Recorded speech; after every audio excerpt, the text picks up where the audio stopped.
Vamos imaginar uma pessoa que tem em casa um aparelho com duas alavancas. Uma alavanca, se ele a abaixa, o aparelho começa a emitir dólares, por minuto, emite $200.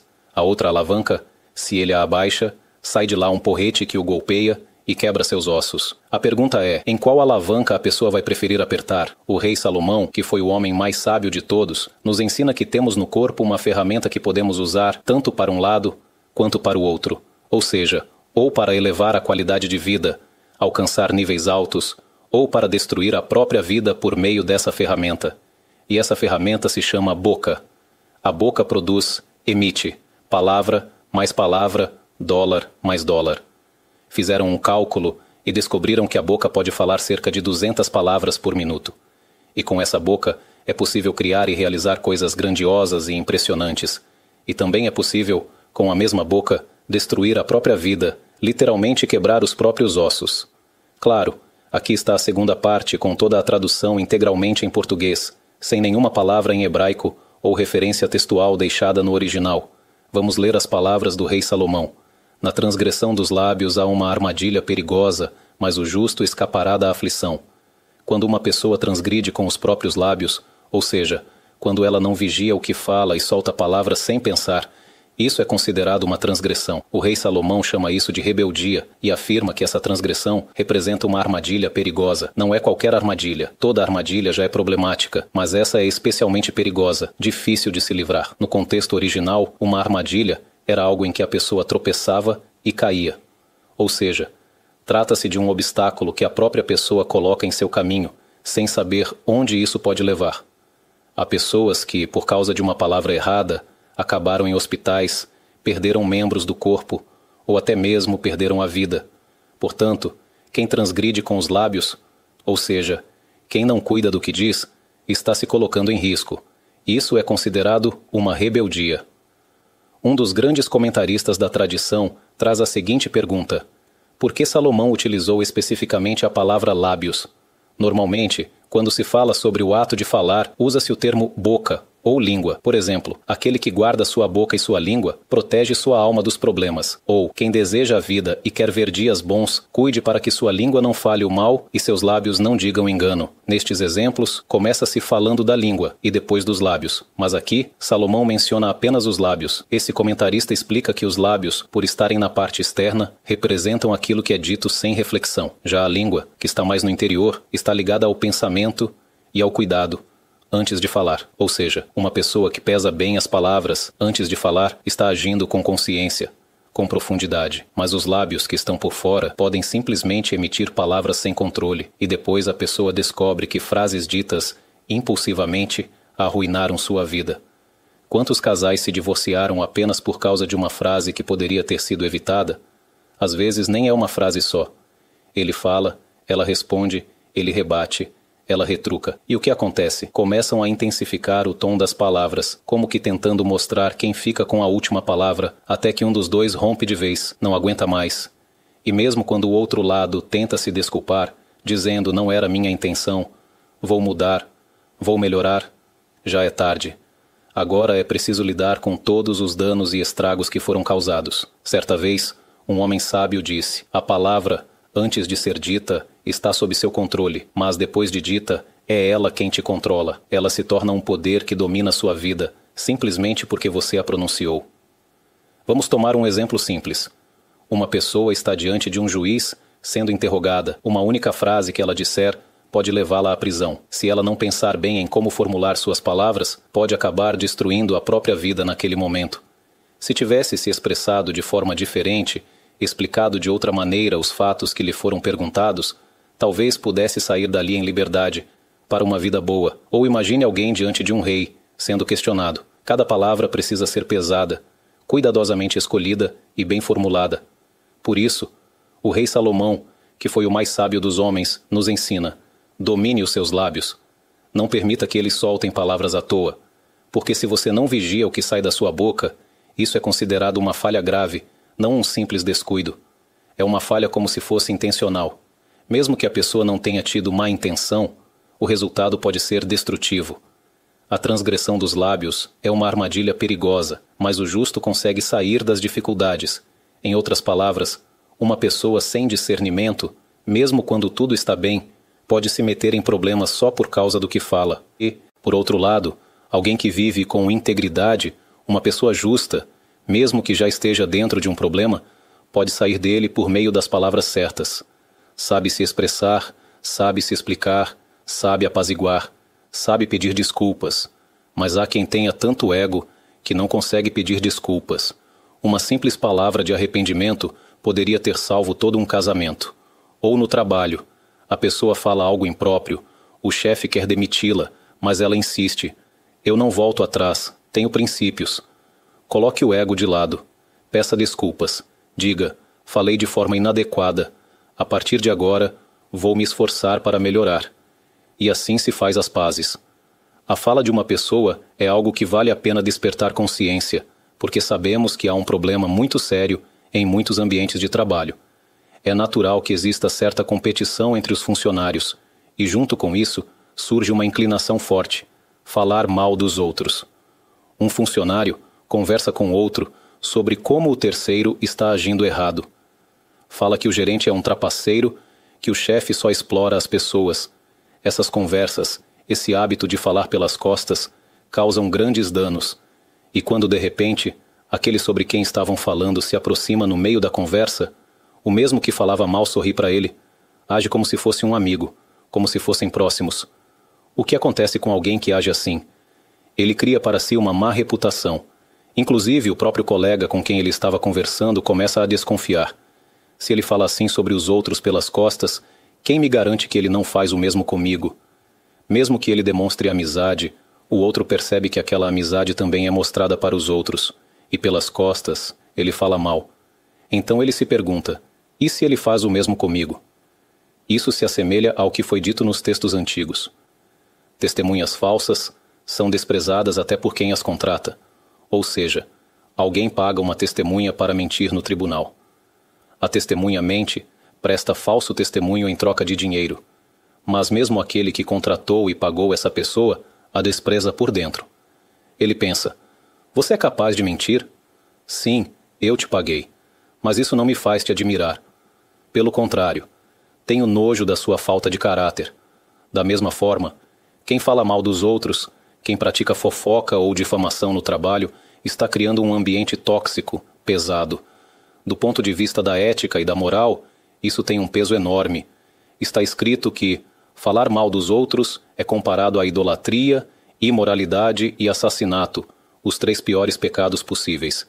Porque com palavras, uma pessoa pode destruir a vida de outra. Pode afastar amigos, separar casais, gerar discórdia, criar divisões. Às vezes 2 amigos eram muito próximos, mas alguém veio e comentou com um deles sobre o outro, ainda que dizendo a verdade, e isso foi suficiente para causar desconfiança e separação. A proibição de falar mal dos outros, mesmo quando se fala a verdade, é considerada uma transgressão grave.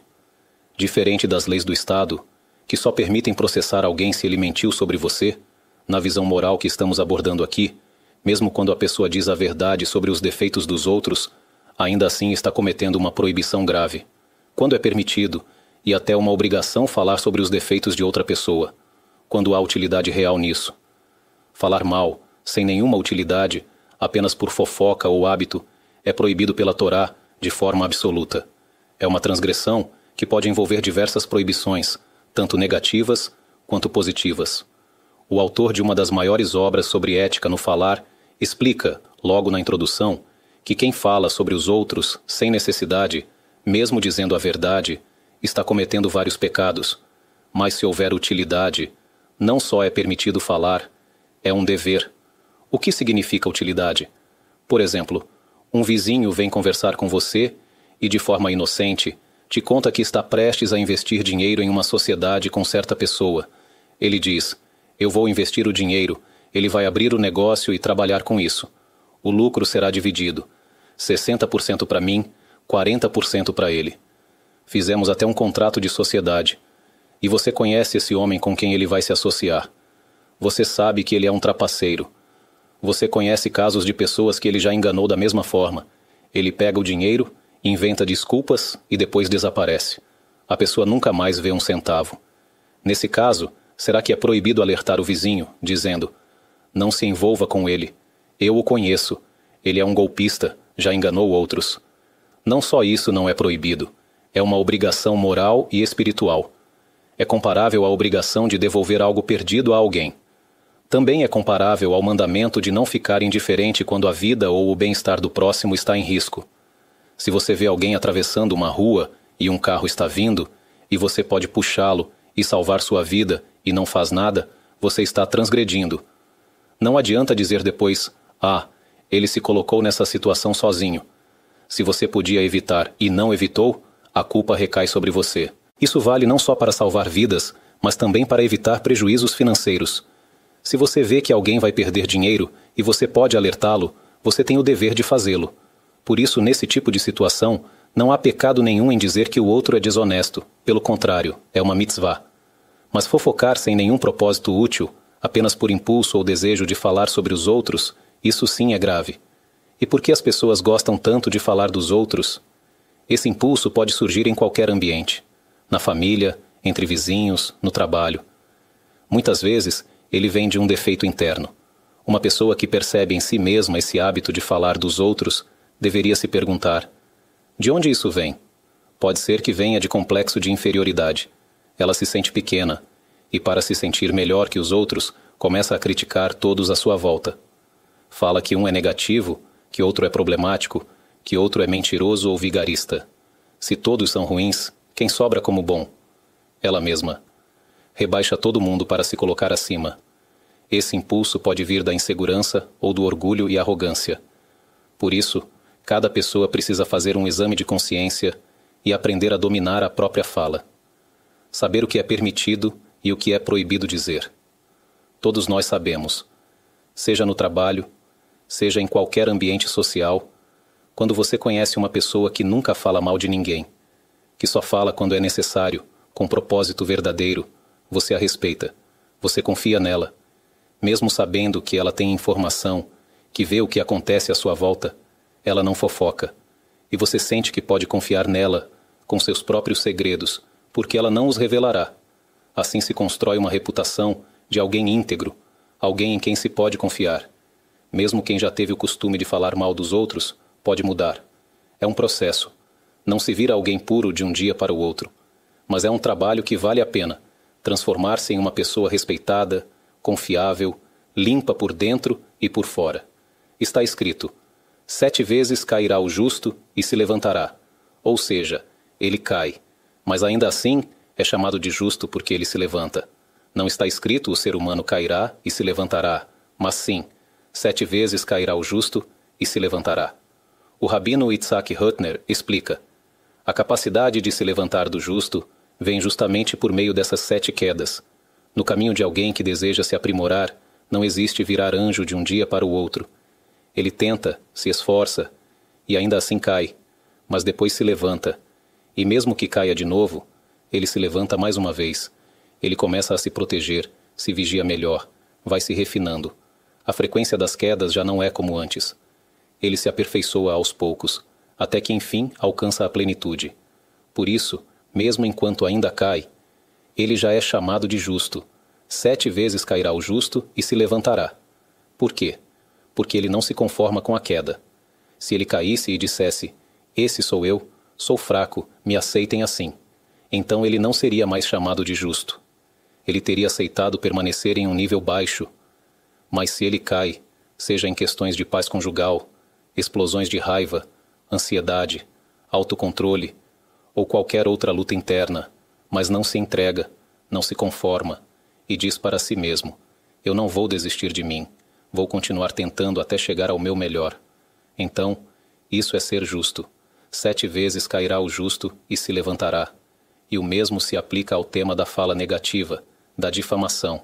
O rabino Hutner, nesse mesmo texto em que explica esse versículo, fala também sobre o autor do famoso livro sobre as leis da fala, que ficou conhecido pelo nome Hafetz Haim, aquele que deseja a vida. Esse autor escreveu vários livros, mas ele ficou conhecido justamente pelo livro sobre o uso correto da fala, sobre a gravidade de falar mal dos outros. O nome do livro, Hafetz Haim, vem do versículo: quem é o homem que deseja a vida? O que ama os dias para ver o bem, guarde sua língua do mal. O Rabino Hutner diz: todos elogiam esse autor pela sua incrível disciplina com as palavras. Contam histórias admiráveis sobre sua atenção aos detalhes, sua fidelidade à lei, seu controle absoluto sobre a fala. Mas aí ele aponta um erro comum. Quando as pessoas falam sobre os grandes mestres, sempre começam pela última página da história. Olha como ele era santo, quanta sabedoria ele tinha, quantos milagres realizou, como suas bênçãos funcionavam. Mas isso é um erro. Se você quer falar de grandes pessoas, não fale só do fim da jornada. Fale sobre o começo.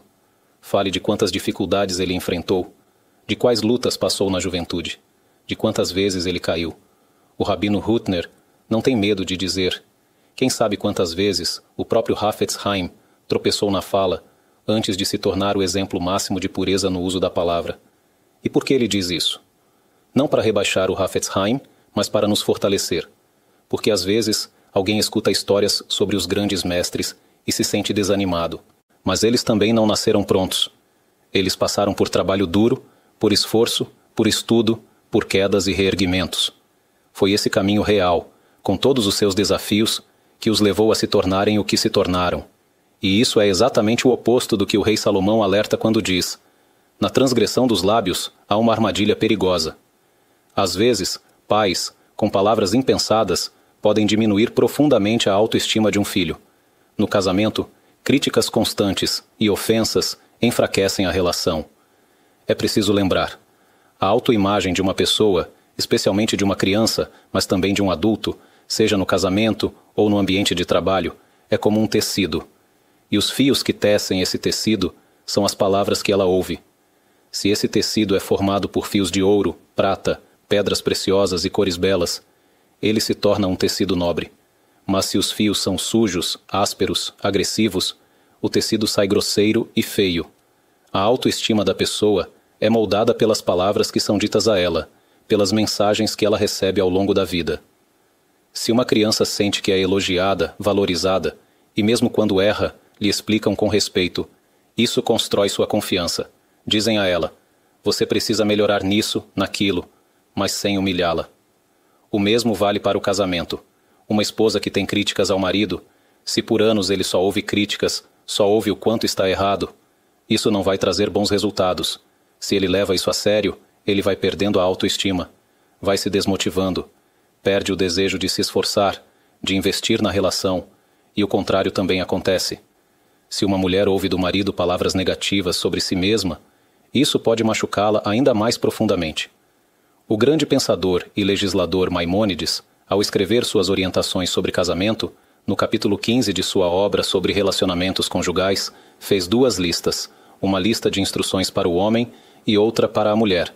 Na lista do homem, ele escreve: o seu modo de falar com ela deve ser sempre com suavidade. Já na lista da mulher, ele não exige isso da mesma forma explícita, ainda que também se espere que ela fale com respeito.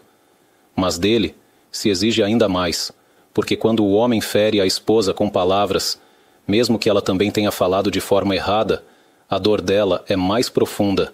Por isso, ele deve ter ainda mais cuidado com a forma como fala. Mesmo se ela errou, ele deve manter uma fala respeitosa, manter o clima leve. Isso tem um impacto direto na qualidade da vida conjugal. Mas também a mulher, quando tem uma reclamação, precisa refletir como vai se expressar. Vamos dar um exemplo simples, que pode ser aplicado a muitas situações do dia a dia. Imagine que o marido assumiu a responsabilidade pelas compras da casa.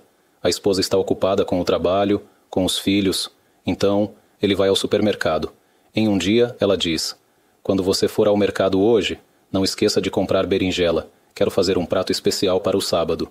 Ele vai, volta com várias sacolas, mas sem a berinjela. Ela sabe que agora, para conseguir a berinjela, vai ser uma viagem longa, e aquilo a incomoda. A reação comum é dizer: você sempre esquece o que eu peço. Vamos analisar essa frase. Ela diz: você. E isso já soa para ele como um dedo acusador. Você está errado. Ela pode dizer que foi sem querer, que só falou, mas ele ouve a frase inteira. Você sempre esquece. A palavra sempre é injusta. Será que ele sempre esquece mesmo? Olhe as sacolas. Veja quantas coisas ele lembrou de comprar. Mas na hora do estresse, as palavras saem sem filtro, e o outro lado sai machucado, ofendido. Mas se ela formulasse a frase de forma diferente, o resultado seria muito melhor. Regra geral para qualquer crítica: em vez de usar a palavra você, prefira falar de si mesma. E sempre, antes da crítica, comece com um elogio. No nosso exemplo, ela olha as compras, nota a ausência da berinjela e diz: olha, eu aprecio muito o fato de você sempre fazer as compras. Sei que você se esforça. Às vezes a gente esquece alguma coisa. Acontece com todo mundo. Se quiser, posso te deixar uma listinha da próxima vez. Pronto.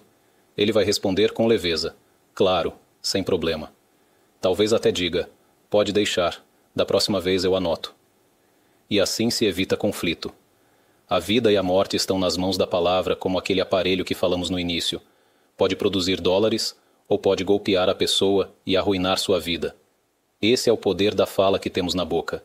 É possível ver rapazes e moças bem-sucedidos, com autoestima elevada, alegria de viver, e as pessoas atribuem isso a eles mesmos. Mas, na verdade, grande parte do mérito pertence aos pais. Pais que, desde a infância, souberam como fortalecer seus filhos, como educá-los, como dar equilíbrio. Souberam quando corrigir, mas também souberam elogiar. Deram palavras de valorização, encorajamento. E com esse equilíbrio, a criança cresceu de forma saudável e chegou a grandes realizações. É claro que há também pessoas que passaram o oposto. Pais que humilharam, menosprezaram, que desvalorizaram constantemente e, mesmo assim, esses filhos conseguiram, com muito trabalho interior, reconstruir-se e se reerguer na vida. Mas isso não é fácil. Como já dissemos, a autoestima de uma pessoa é como um tecido feito de palavras. Cada palavra ouvida desde a infância é como um fio, e esse tecido molda sua autoimagem. Quando Salomão diz: na transgressão dos lábios há uma armadilha perigosa, Rashi explica que Salomão também faz alusão à geração do dilúvio. Ele observa a sequência do versículo: na transgressão dos lábios há uma armadilha perigosa, mas o justo escapará da aflição. Quem foi o justo que escapou da aflição naquela época? Noé. Na superfície, o versículo é uma lição de vida para qualquer um, mas em um nível mais profundo, há uma mensagem histórica. Aprenda com o passado. A geração do dilúvio usou a fala para zombar, para menosprezar a divindade. Falaram com arrogância, com sarcasmo, negando a presença de Deus. E essa postura levou à corrupção total da sociedade, até que a terra se encheu de violência. Eles se entregaram à promiscuidade e à perversão. Afinal, para quem não acredita em Deus, a consciência moral se torna algo subjetivo e flexível. Cada um interpreta do seu jeito, molda a moral conforme seus próprios interesses. Esse é o fundamento da ideologia progressista moderna, que infelizmente se espalha por muitos países, inclusive no nosso. Pessoas com boas intenções, bom coração, mas que acabam usando esse coração no lugar errado. Em vez de investir sua empatia na proteção de seu próprio povo, direcionam-na aos inimigos, aos que os odeiam. Tudo isso por causa de uma confusão moral profunda, uma espécie de autoaversão que não se entende de onde veio. Vemos isso acontecendo na Europa, nos Estados Unidos. As ideias ficam distorcidas. As pessoas tomam o sentimento de compaixão e o aplicam ao contrário. E essa complexidade já foi descrita na Bíblia. Lá está escrito: eles sacrificam pessoas e beijam bezerros. Ou seja, o ser humano pode chegar ao ponto de cometer assassinatos, mas ao mesmo tempo tratar animais com carinho extremo. Ele é capaz de se entregar por completo aos direitos dos animais e ao mesmo tempo ser cruel com os próprios seres humanos. Como é possível? Porque a alma humana é complexa, e sem uma orientação divina, sem um padrão absoluto de certo e errado, a mente justifica qualquer coisa. Assim foi com os nazistas. Eles criaram todo um sistema ideológico que justificava o assassinato em massa de quem não se encaixava no padrão deles. Ao mesmo tempo, tratavam seus animais de estimação com extremo cuidado e afeto. Quando Deus sai do centro da moral, cada um inventa sua própria ética. E os resultados, como já vimos na história, podem ser desastrosos. Por isso, é tão importante que uma pessoa que diz sinceramente: eu realmente quero mudar. Eu tenho um problema. Eu não tenho controle sobre o que falo. Tenho dificuldades no meu casamento porque não controlo minha boca. No trabalho, me complico com pessoas por causa disso. O que eu posso fazer? Como consigo melhorar? Quando fico com raiva, Uso palavras agressivas, ofensivas, humilhantes. Eu fofoco, falo mal dos outros e só depois percebo o quanto foi um erro. Como posso me controlar? Há duas orientações principais para quem quer vencer esse desafio. A primeira é comprometer-se com um tempo fixo diário de estudo de Torá. Essa é uma base fundamental para qualquer transformação interior. Decida que não passará um único dia sem pelo menos 1 hora de estudo de Torá. Você dá 3 refeições por dia para o corpo, certo? Você não diz, estou sem tempo este mês, então não vou comer. Não existe isso. Com tempo ou sem tempo, você sempre dá um jeito de se alimentar. Da mesma forma, a alma também precisa de alimento. Pelo menos uma refeição espiritual por dia, 1 hora de estudo, de conexão com a sabedoria da Torá. Se puder, participe de uma aula presencial. Isso é o ideal. Mas mesmo nos dias em que não consegue sair ou está cansado, use os meios disponíveis. Ouça uma aula em áudio, assista vídeos, leia. Mas separe um tempo fixo, um horário em que nada mais interfira. Esse será o seu momento de clareza e fortalecimento da alma. Além disso, durante viagens, no trânsito, ou para mulheres enquanto cuidam da casa, ouvir aulas pode ser transformador. Isso eleva a pessoa, aproxima ela de si mesma, da sua essência. A Torá contém orientações para todos os aspectos da vida. E o mais bonito é que, por ser uma sabedoria divina, ela é sempre equilibrada, no tom certo, na medida certa. As opiniões humanas muitas vezes se contradizem. Você pode ir a 2 psicólogos e ouvir conselhos opostos. Mas a Torá, baseada nos versículos e nos ensinamentos dos sábios, oferece verdade absoluta. É uma luz clara. A segunda é enfrentar de frente a falta de controle verbal. Se a pessoa reconhece, eu grito com minha esposa, falo com ela de forma agressiva, desconto minha raiva nos filhos, minha boca se torna um instrumento de destruição. Eu até o xingo. Infelizmente, há famílias assim. Pais que, quando se irritam, chegam a amaldiçoar os próprios filhos. O Zohar, uma obra espiritual profunda, diz que isso é das piores coisas possíveis, amaldiçoar os membros da própria família, especialmente os filhos. Por isso, antes do Ano Novo Judaico, muitos têm o costume de fazer não só a anulação de votos, mas também a anulação de maldições, porque as palavras têm um poder real.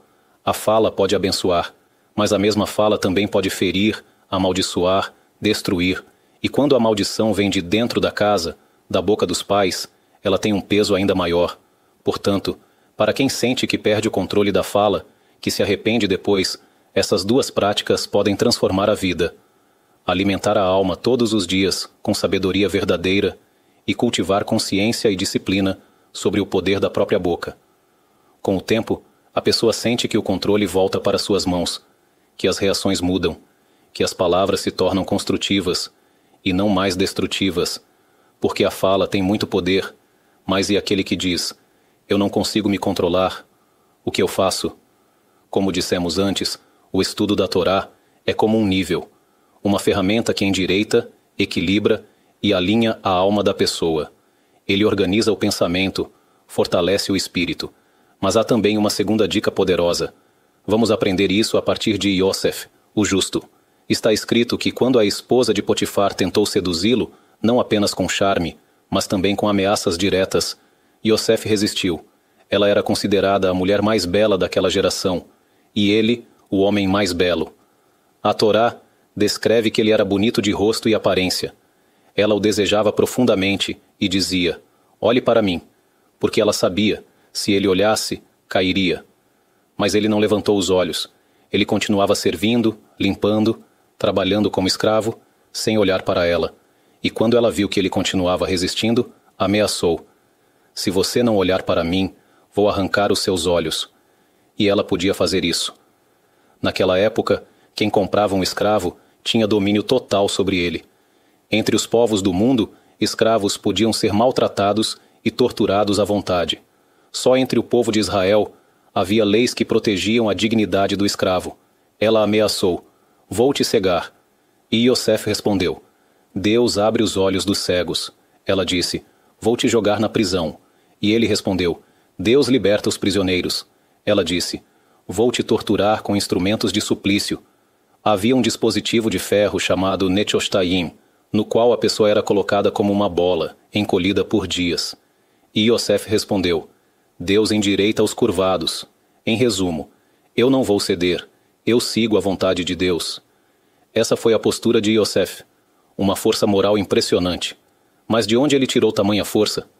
Dizem os sábios que naquele dia a casa estava vazia. Todos haviam ido celebrar um festival de idolatria. Iosef, sendo um hebreu, não participava, então ficou em casa. Até os outros escravos saíram. Ela fingiu estar doente para não ir. E ali, sozinhos, ela partiu para cima dele. Está escrito: ela agarrou sua roupa. Iosef, sentindo que estava a 1 segundo de cair no pecado, fez algo radical. Abandonou sua roupa nas mãos dela e fugiu para fora. Foi tão drástico que ele saiu da casa sem roupa, exposto, mas preferiu se envergonhar a cometer o erro. Depois, ela usou a roupa para acusá-lo falsamente diante do marido. Olha o que ele tentou fazer comigo, disse. E Potifar acreditou nela. Iosef foi preso injustamente, mas o versículo diz: ele deixou sua roupa nas mãos dela, fugiu e saiu. E a pergunta é: de onde veio essa força sobre-humana? Os sábios explicam que naquele instante, Iosef viu diante de si a imagem de seu pai, Iacov.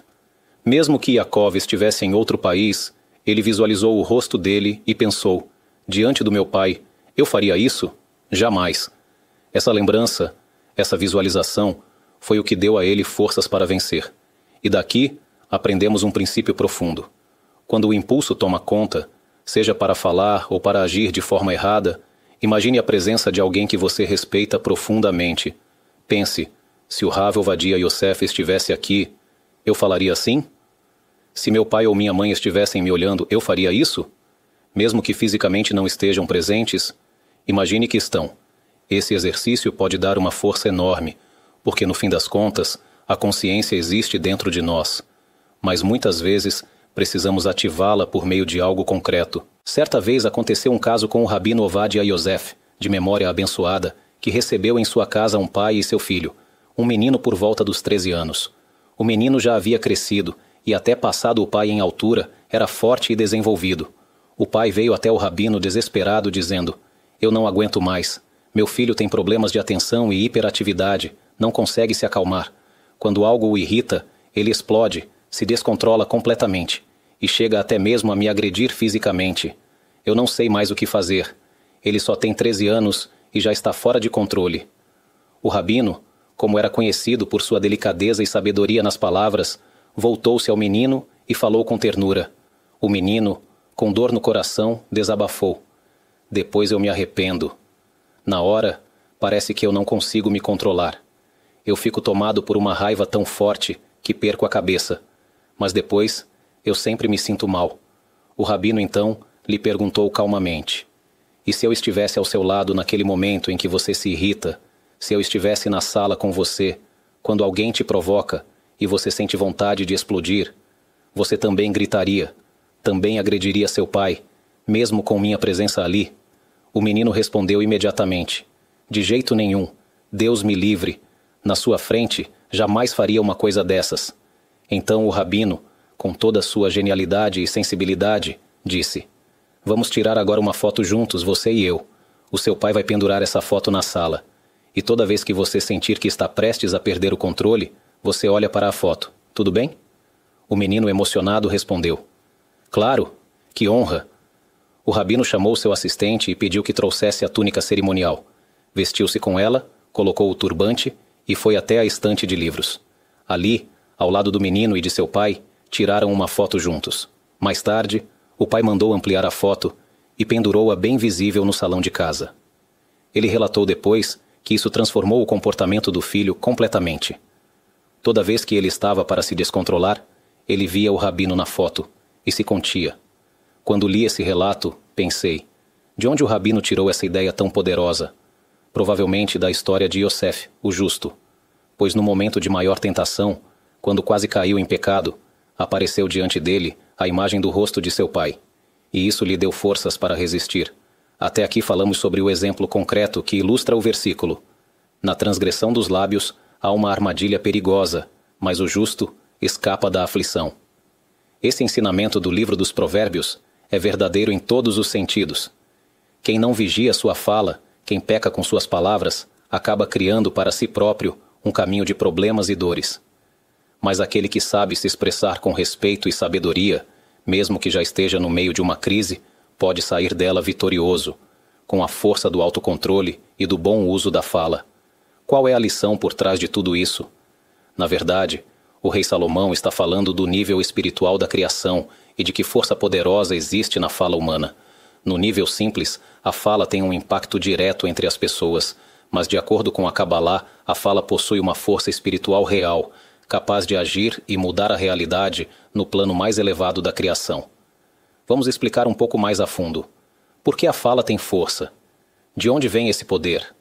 Afinal, somos apenas seres humanos, não somos o Criador. Mas observe, Deus criou o mundo por meio da fala. Está escrito. E Deus disse, haja luz. E assim em diante, com 10 frases, o mundo foi criado. Sim, nós não somos Deus. Mas então, por que também a nossa fala tem tanta influência? Os sábios da Cabalá explicam. No 5º dia da criação, começaram a aparecer no mundo os animais rastejantes e as aves, ou seja, ainda não havia mamíferos. E tampouco o ser humano. Se alguém colocasse uma câmera no planeta naquele dia, veria aves voando, insetos rastejando, plantas já haviam sido criadas anteriormente. No 6º dia, surgem os mamíferos, leões, ursos, girafas e, por último, o ser humano. Está escrito, e Deus formou o homem do pó da terra, e soprou em suas narinas o fôlego da vida. Até aqui, algo conhecido. Agora imagine. Se houvesse uma câmera registrando o processo da criação, veríamos o seguinte. Do pó da terra, começam a surgir corpos de animais. Mas esses corpos, a princípio, não têm vida, são apenas matéria. Em seguida, uma energia vital, um sopro, entra neles e essa energia também vem da terra. Ou seja, o pó da terra deu origem tanto ao corpo físico quanto à força de vida dos animais. Mas com o ser humano foi diferente. Também surgiu do pó, mas a alma, a vida interior dele, veio do alto, diretamente de Deus. Está escrito, e soprou em suas narinas o fôlego da vida. Os sábios explicam, quem sopra, sopra de dentro de si. Assim como, quando você sopra um balão, o ar que está dentro dele é parte do ar que saiu de você, assim também a alma humana é uma porção espiritual diretamente conectada ao Criador. Não que a alma seja Deus, claro que não, mas ela vem de um nível altíssimo, muito além de tudo que existe na natureza. Por isso os animais morrem e não voltam. Um cão que faleceu, por mais querido que fosse, não reencarna. Sua alma se desfaz com o corpo, pois sua energia vital vem da terra, e a terra retorna. Mas o ser humano é diferente. Está escrito, o pó volta à terra como era, e o espírito volta a Deus, que o concedeu. A alma humana é espiritual, é chamada de uma centelha divina. Ela não é parte de Deus, mas é tão elevada que se assemelha a ele em essência. Por isso também está escrito, Deus criou o homem à sua imagem. O que significa a imagem de Deus? Deus não tem corpo, nem forma física. Imagem aqui quer dizer semelhança nas capacidades. O Ramban, no Guia dos Perplexos, e o Rav Chaim de Volojin, no Nefesh HaChaim, explicam o mesmo princípio. Por exemplo, 2 pessoas podem parecer completamente diferentes fisicamente, um baixo e robusto, o outro alto e magro, mas podem dizer, somos parecidos. Parecidos em quê? Somos parecidos porque tocamos violino em alto nível. Ou seja, a semelhança está nas capacidades, não no corpo. Assim também o rei Davi diz, eu me assemelho ao pássaro solitário do deserto. Será que ele queria dizer que criou asas? Claro que não. Ele quis dizer, me sinto sozinho e fugitivo, como aquele pássaro. Ou seja, a semelhança é na situação, não na aparência. Da mesma forma, o ser humano foi criado semelhante a Deus, não no físico, mas nas capacidades. E uma das capacidades mais impressionantes que o ser humano recebeu é o poder da fala. A fala cria realidade, move mundos, constrói ou destrói. Por isso está escrito, Deus criou o homem à sua imagem. Porque assim como Deus criou o mundo com a fala, o ser humano, com sua fala, também tem poder de transformar o mundo. Como é sabido, o nome de Deus na Torá aparece de diversas formas.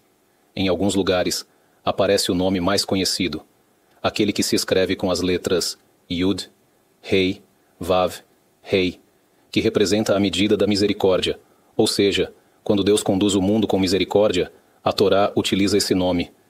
Por outro lado, quando está escrito: no princípio, Deus criou os céus e a terra, o termo utilizado é Elohim, que representa a medida da justiça. A palavra El, em hebraico, significa força, poder, como em está ao meu alcance fazer tal coisa, ou como em El Guerreiro, aquele que ataca com força, como carneiro se chocando com os chifres. Mas por que Elohim está no plural, se Deus é um só? A explicação é: Deus é único, como diz o versículo. No princípio, Deus, Elohim, plural, criou, singular. Ou seja, Elohim está no plural porque se refere à ideia de todos os poderes da criação reunidos em um só ser. Ele é o dono de todas as forças do universo. Ele não é plural, mas possui todos os poderes. Por isso, quando está escrito Deus criou o homem à imagem de Elohim, não está escrito a imagem do nome da misericórdia, mas sim a imagem de Elohim, para ensinar que o ser humano recebeu forças.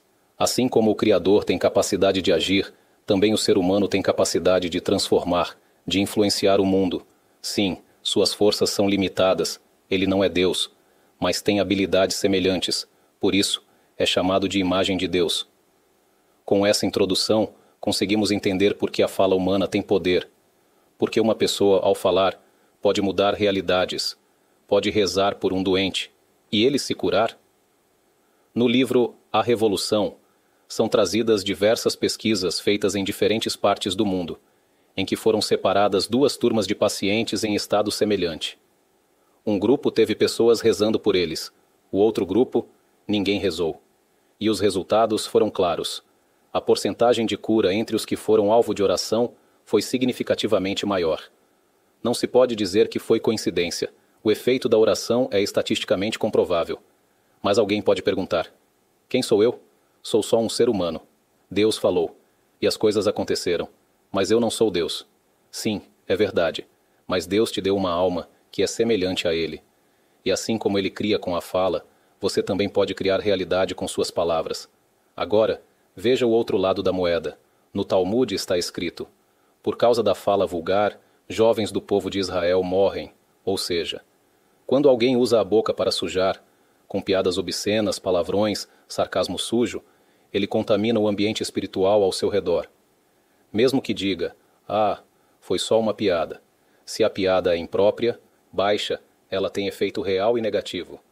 O versículo até usa a expressão: os jovens inimigos de Israel morrem, uma forma indireta de se referir ao próprio povo por respeito. Ou seja, mesmo com palavras aparentemente inofensivas, a pessoa pode estar gerando dano espiritual e físico no mundo. Portanto, saiba, suas palavras têm poder. Valorize-se.